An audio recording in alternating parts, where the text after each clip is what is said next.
I introduced Jim this morning. So before we get started, though, I would like to just quickly give a little bio for Larry Swedroe and for Adam Yofan. So Larry is the Chief Research Officer at Buckingham Strategic Wealth, where he educates individuals on the benefits of evidence-based investing. Larry was among the first authors to publish a book that explained the science of investing in layman's terms.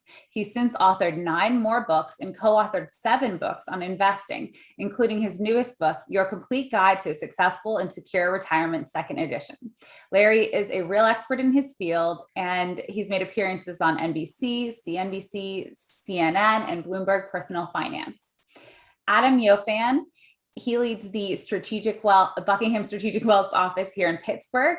He navigates clients toward financial clarity by defining goals and needs, reviewing assets, providing recommendations, implementing and managing portfolios, and tracking progress as they pursue well-defined goals. His goal is to protect and grow clients' wealth. Okay, so the first question that we have that was submitted in advance today, it's for anyone, but I feel like I might want to start with Adam because I know that this is a topic that he is an expert on. So Dan asks, I've heard you talk about asset location. What does that mean and why is it important? Great, thanks, Erica. That's a great question. Asset location just means owning the right types of assets in the right buckets. For example, we want to own stocks in non-retirement accounts for multiple reasons. One is, under current law, stocks get a step up at death. So if you're lucky enough to buy a stock and it doubles, triples, quadruples, upon your death, your heirs inherit that and they pay no tax. Another reason is you get to harvest losses. So if you bought that same stock or mutual fund and the market fell or that price fell, say 30%, at Buckingham, if that were, say, a large cap fund, we would sell that fund, capture the tax deduction, buy a similar asset class fund, keep you in the market so that when it rebounds, you participate, yet you get the tax deduction. Finally, dividends are treated differently than interest income. So it's a nice tax arbitrage. We want to own interest-paying holdings in your IRA because when you pull them out, you're already paying ordinary income tax on those. So in summary, that's what asset location means.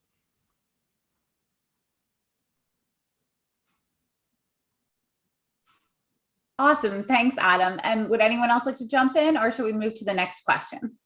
I would just add this. Too many people don't focus on this, and it's a really important issue because you want to put the highest expected returning assets that you hold in your retirement accounts, in your Roth accounts, because they're permanently tax-free. And then the lower yielding, safer assets that you hold in your retirement accounts in your traditional IRA.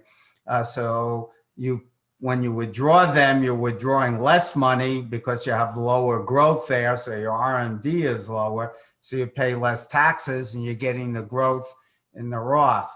You also want to put the most tax efficient assets in your taxable account because they're taxed at more favorable rates and you don't have high turnover.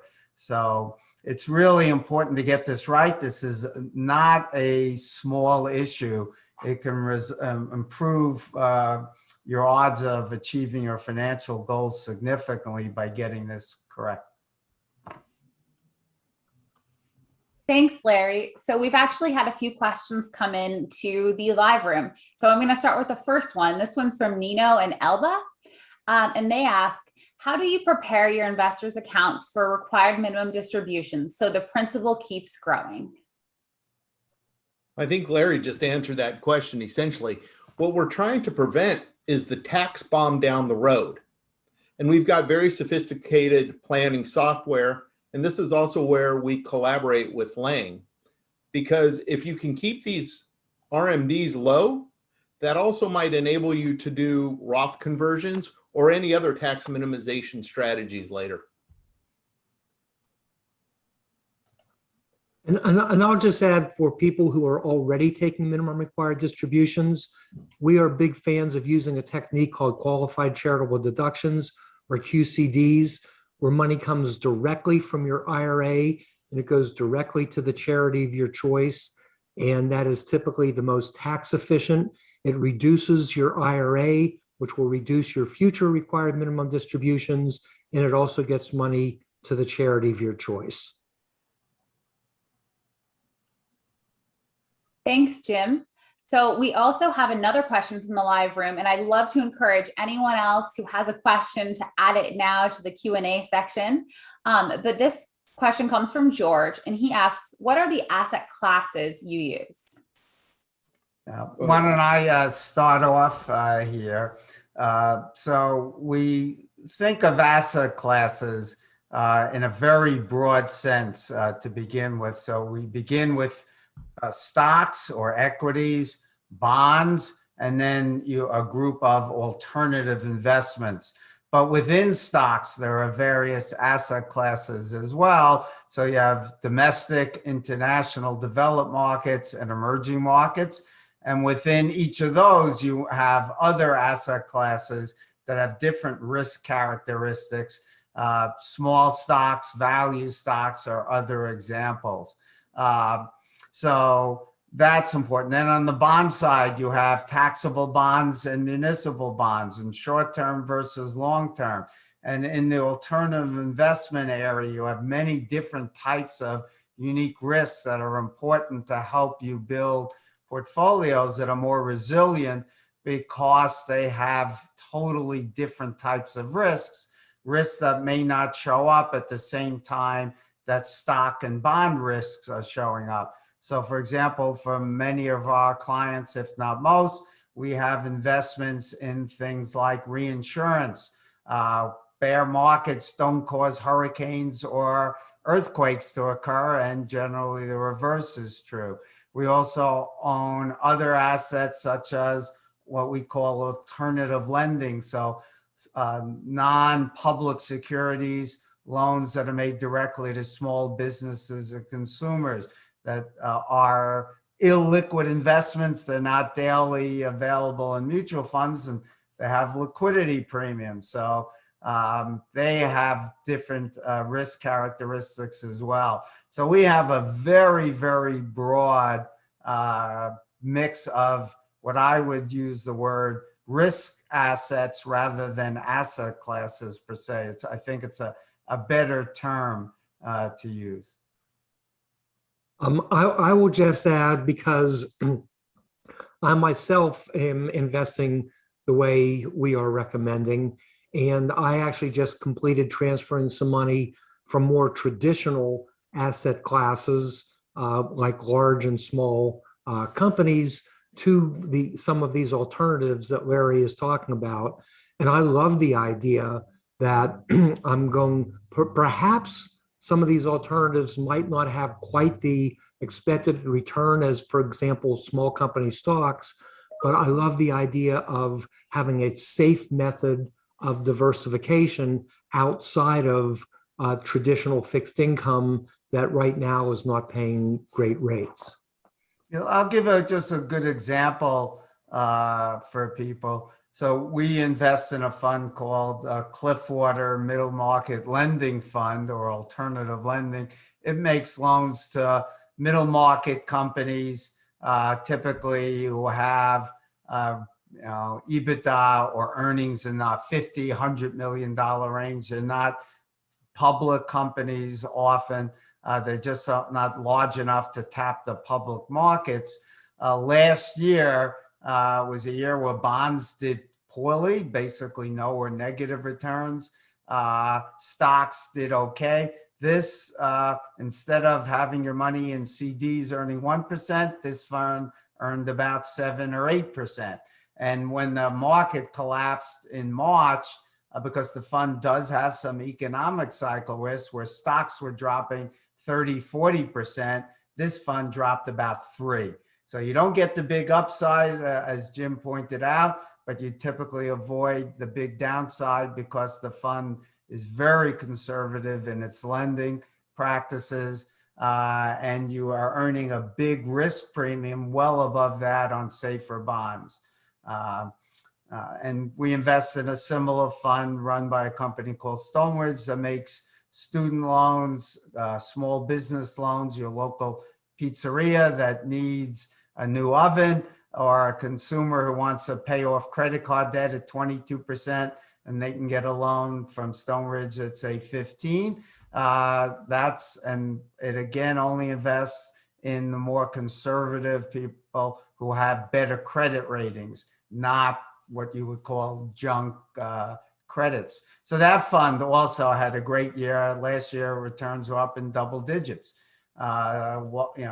So these provide unique sources of risk that can do well when the stock market and bond markets, or one or both, are doing poorly. Now, Larry, it seems like maybe you addressed this a little bit, but George asked a couple follow-ups that I thought might be worth throwing out there for all of you guys. The first was, what's the current percentage allocated to each class? And the second was, have you changed your asset allocation to account for the strong potential for inflation? Yeah. So number one, we do not have what you might call a model portfolio, in the sense that a mutual fund has allocations. Say a Vanguard Balance Fund might have 60% stocks and 40 bonds. And then within there might have half US, half international, or whatever the mix might be. The reason we don't do that is everyone on this call has a unique financial situation, unique financial goals. And Adam's job is to tailor a portfolio to those unique specific goals, objectives, and risk tolerances. So we provide Adam with a menu, if you will, of alternative strategies that span the spectrum from, could be 10% equities and 90% others, to the reverse, or even 100% equities. But our typical portfolios are going to run somewhere between 30 to 70% equities, I would say, and about 15 to 20% alternatives, and then the rest safe bonds. We have a very broad diversification. Our typical client owns over 20,000 stocks around the globe, and our typical client has about, let's call it 60% of their equities in the US, about 30 developed markets, and 10% emerging. So that would be kind of a broad range. But again, every client on this call, if there were 200 people on the call, there might actually end up with 200 different portfolios that are tailored to your specific situation. And that's really one of the things I think that differentiates us. We're not a cookie cutter shop. We listen to your objectives, learn your risk tolerance, have in-depth discovery meetings, which Adam can touch on. And then we first present you with a proposal and say, here's what we think is the best option based on what we have heard from you. But now let's have a discussion. We'll play devil's advocate to make sure you understand the pros and cons of the strategy. What are the worst case outcomes that have happened? How would you react during those periods? Would you be able to stay the course, rebalance? That's really important. We typically won't invest money until we've met with a client, sometimes 3 or 4 times, to go through that full process. I would just add a small comment. The one thing that is consistent with our firm is our tilts towards small in value. So everybody has what Adam means there is the academic evidence shows that over very long periods of time, small in value stocks have significantly outperformed large in growth. But these things go in cycles that aren't predictable. So you have to be prepared to experience periods, sometimes multiple years, where that will not be the case. That's true of all asset classes. It's not just true of small in value. So I'll give you a great example. Lots of investors were put to a test, including people like Warren Buffett, from October 2016 to about September of last year, so about 4 years. Small and value stocks did very poorly. So that's about a 4-year period. And they get tested. Well, this time is different, and they abandon their strategies. Well, the S&P 500 has experienced 3 periods of at least 13 years where it underperformed totally riskless 1-year treasury bills. From 1929 to 43, that's 15 years. From 1966 to 82, that's 17 years. And from 2000 through 12, that's 13 years. And as a good example of the benefits of diversifying your portfolio, in that 66 to 82 period, small value stocks outperformed the S&P by something like 600, 700, or 800% in cumulative returns, and also had massive outperformance from 2000 to 12. We unfortunately don't have any clear crystal balls, but we know nobody else does either. And therefore, we want to make sure we diversify broadly across all these asset classes. I'll just make one last comment.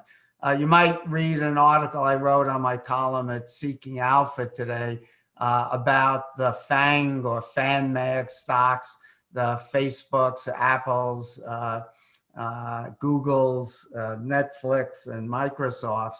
And you might, and I threw in Tesla as another one. And these are the ones that have performed the best, in the last 4 or 5 years or so. Well, I went back and looked at time at what were the largest market cap stocks at the end of each decade. So kind of these were the big winners from before, and looked at the top 10 and the top dog, if you will. The markets for the last 40 years have gotten about 10%. If you bought the top dog, meaning the number one stock, largest market capitalization because it had done really well, each year, and sell at the end of the year if a new one took its place, you would have earned 3% instead of 10%. And if you bought the top 10, so you were more diversified, you would have underperformed by about 2% a year and had more volatility as well. So that's one of the mistakes that people make. They tend to be very short-sighted and don't know their financial history. And that's Adam's and my job is to help educate people so they can stay disciplined. But Adam would have that conversation with you, say, if we're going to buy these small value stocks, and here's why, because the evidence shows that gives you a better chance of you achieving your goals, you're going to certainly experience some periods where it will underperform, and you'll have to be able to stay the course. So for some people, that's great. They say, we want the best odds of success. Others say, I can't deal with that. I want to look like the market. And then Adam would adjust the portfolio accordingly. In other words, we don't think there's one right portfolio, just one right for each person. It's the one they are most likely to stick with. That's more important than having, quote, the perfect asset allocation. Thanks, guys, for